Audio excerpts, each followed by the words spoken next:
Certo, amigos. Continuando então os comentários sobre a Constituição de 1891, sendo que essa é a segunda Constituição brasileira e a primeira na forma republicana, perfeito? Nós vamos tratar da evolução da cidadania nesse contexto histórico aqui, tá bem? Primeiro ponto é que a gente tem que entender o que é a cidadania, tá? Então, cidadania trata-se de um conjunto de direitos e deveres que o indivíduo possui quando ele vive em sociedade, tá? Ok? Então, quando ele nasce portador de determinados direitos. Então ele recebe o título de cidadão, ok? Aí no caso, se ele nasceu no Brasil, ele é um cidadão brasileiro, porque a Constituição ela abrange todo o território nacional. Agora, professor, por que é importante citar isso aqui? Cidadania brasileira. Simples. Faça de conta que o Trump, por exemplo, saia lá dos Estados Unidos, venha para o Brasil e se candidate a presidente. Que Deus te livre e guarde. Ele pode fazer isso? Sim ou não? Não, não pode. Porque a cidadania dele não é brasileira. Então ele não tem direitos aqui no Brasil. A cidadania dele é norte-americana, estadunidense. Perfeito? Então tá. Vamos lá tratar dos direitos dos brasileiros então, dos cidadãos brasileiros. Artigo 70. Vamos falar sobre processo eleitoral, tá? São eleitores os cidadãos maiores de 21 anos. Os menores de 21 anos poderiam votar? Óbvio que não. Ah, mas eles não são cidadãos? São. Mas só que os direitos ainda são reduzidos. Ele só vai ter pleno direito quando ele chegar na fase adulta, que é aos 21 anos. Antes disso, ele é semi-incapaz, por ser menor de idade. Perfeito? Vamos lá. São eleitores os cidadãos maiores de 21 anos que se alistarem na forma da lei, que estiverem de acordo com a lei, certo? Então aqui no parágrafo 1º, tem uma restrição aqui, olha só. Não podem alistar-se, candidatar-se, né, a eleitores para eleições federais ou para as dos estados. Os mendigos, que são as pessoas que não têm renda, e por conta disso eles são excluídos do processo eleitoral. Aí eu pergunto, aumentou ou diminuiu o número de cidadãos que podem votar no Brasil? Diminuiu, correto? Vamos lá. Outros que estão excluídos, os analfabetos. Aumentou ou diminuiu o número de eleitores? Diminuiu, correto? Então, mas só que aqui, nos analfabetos, vamos dar uma pausa rápida aqui. Existe uma situação assim anômala, né, na relação dos analfabetos, uma situação curiosa. Porque o que é analfabeto da gente? É aquela pessoa que não sabe ler e nem escrever, perfeito? Para a ONU e para a Unesco, analfabeto, no caso brasileiro, é aquela pessoa que não concluiu o primeiro grau. Toda pessoa que não concluiu o primeiro grau é considerada analfabeta de acordo com a Unesco, né? Mas na nossa realidade aqui, nós entendemos analfabetismo uma pessoa que realmente, por falta de conhecimento, não sabe ler ou escrever. Não que ela não tenha discernimento. Ela tem, mas ela só não sabe, então ela tem dificuldade de leitura e de escrita. Perfeito? Aí acontece que, no caso aqui, no contexto aqui da Primeira República, havia um fato curioso. Porque, primeiro, 90% da população brasileira, provavelmente isso, era analfabeta, não sabia ler nem escrever, inclusive muitos fazendeiros. Meus amigos. Então, mas havia uma exceção a essa regra aqui. Que tipo de exceção? É o seguinte: todo aquele que soubesse ler e escrever o próprio nome seria considerado alfabetizado e, portanto, poderia participar da eleição. Entenderam isso? Curioso, né? Aí o sujeito é analfabeto, mas se ele soubesse ler e escrever o próprio nome, ele já poderia votar. Né? Interessante isso. Mas por que essa facilidade? Simples. Uma foi o que eu falei. Existiam muitos senhores de terra, muitos fazendeiros que eram analfabetos. Correto? E outro fato também é que a maior parte dos eleitores brasileiros moravam nas zonas rurais, que eram controladas pelos coronéis. Então, alfabetizar, entre aspas, essas pessoas aqui era importante para eles, porque aumentava o número de votos que ele poderia conquistar, né, alfabetizando, entre aspas, essas pessoas aqui. Porque quanto maior o número de eleitores ele tivesse no seu município, né, maior influência ele teria com o governo dos estados, né, e assim por diante. Entenderam isso? Então vamos colocar um asterisco aqui em analfabetos, tá?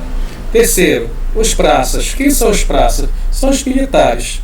Mas quais militares estão se referindo? Aos militares de baixa patente.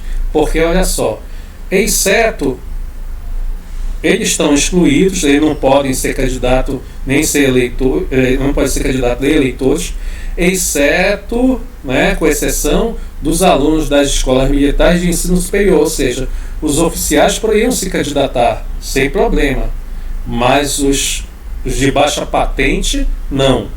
Entenderam? Ok? Outros que estavam excluídos, ou irreligiosos. Por quê?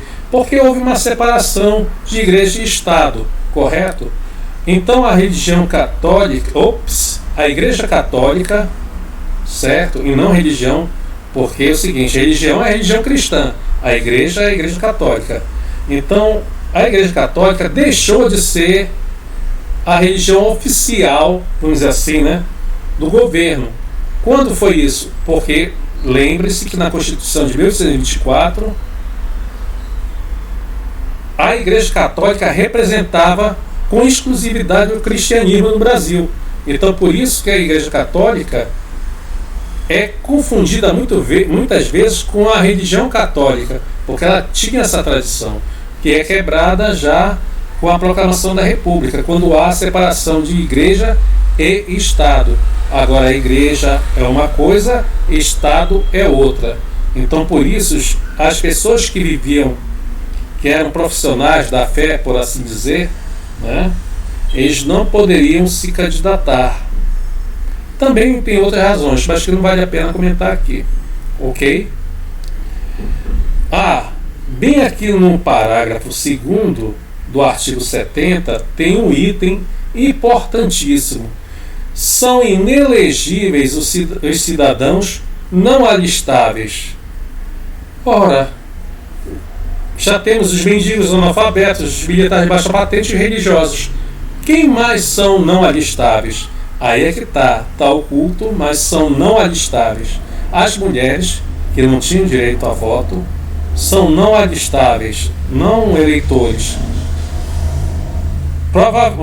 A boa parte dos ex-escravos, por quê? Porque eles ainda estavam excluídos e, portanto, não tinham renda. Eles entravam dessa categoria aqui, dos mendigos.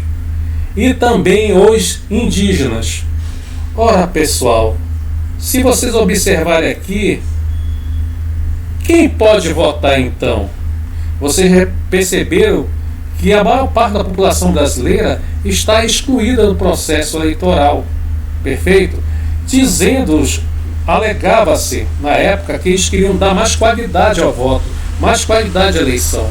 Mas, na verdade, o que eles estavam fazendo era conservar os seus privilégios dentro de uma sociedade que era extremamente desigual, amputando, quer dizer, tirando alguns direitos democráticos da maioria da população.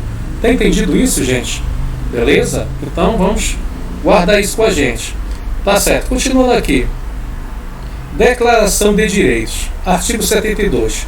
A Constituição assegura a brasileiros e estrangeiros residentes no país a inviolabilidade dos seguintes direitos: a liberdade certo?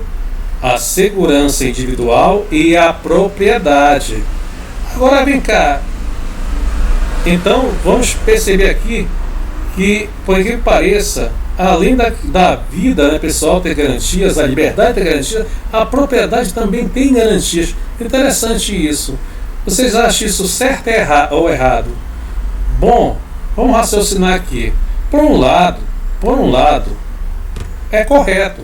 Porque, por exemplo, ocorreu um fato ainda no período colonial, quando Dom João VI fugiu de Portugal, né? Ele fugiu de Portugal, fugindo também das guerras napoleônicas, fugindo do exército de Napoleão Bonaparte, e trouxe uma boa parte da coroa portuguesa com ele, né? É um episódio que você já deve ter estudado. Repara só, quando ele chega aqui no Brasil, não havia lugares para abrigar toda a corte portuguesa. E o que foi que o rei determinou? O rei determinou que fossem expropriadas todas as casas, né? Boa parte das habitações e casas dos moradores, dos brasileiros moradores do Rio de Janeiro.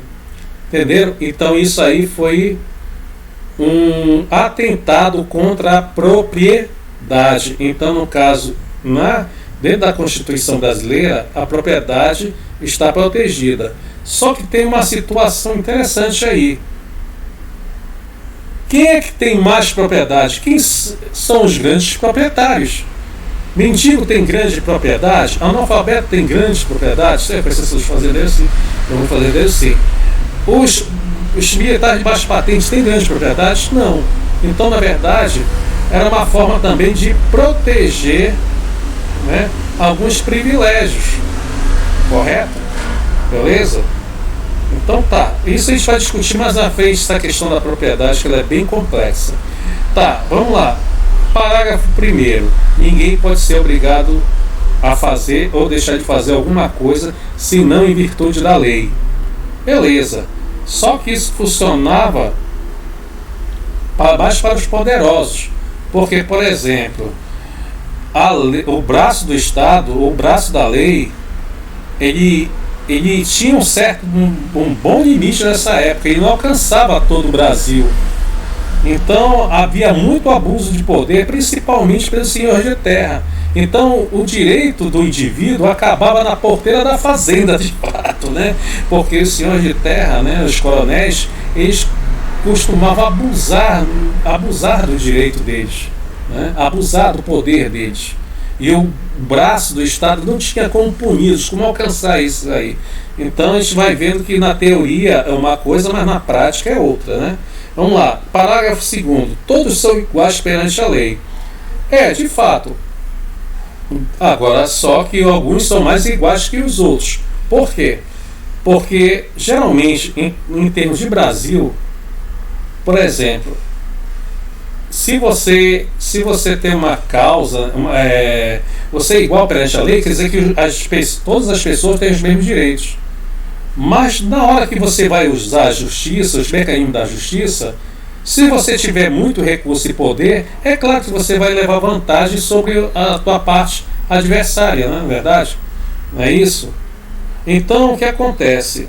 Todos são iguais perante a lei, ou seja, legalmente, mas não são iguais socialmente, porque o Brasil era extremamente desigual. Então havia uma igualdade jurídica entre os desiguais.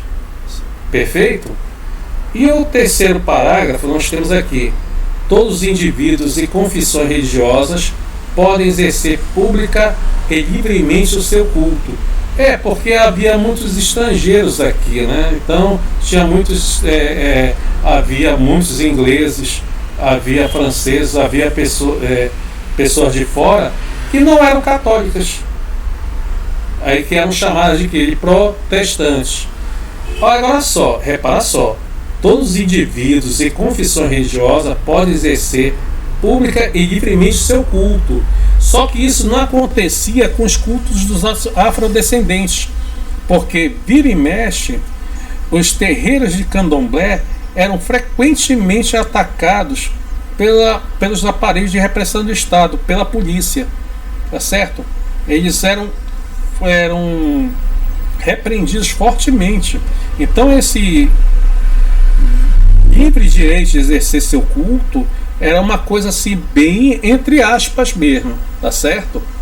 Ok, gente, com isso a gente encerra a aula de hoje, né, de agora. Depois passaremos no próximo slide que vamos discutir os símbolos e imagens da República, ok? Grande abraço aí, até mais, gente.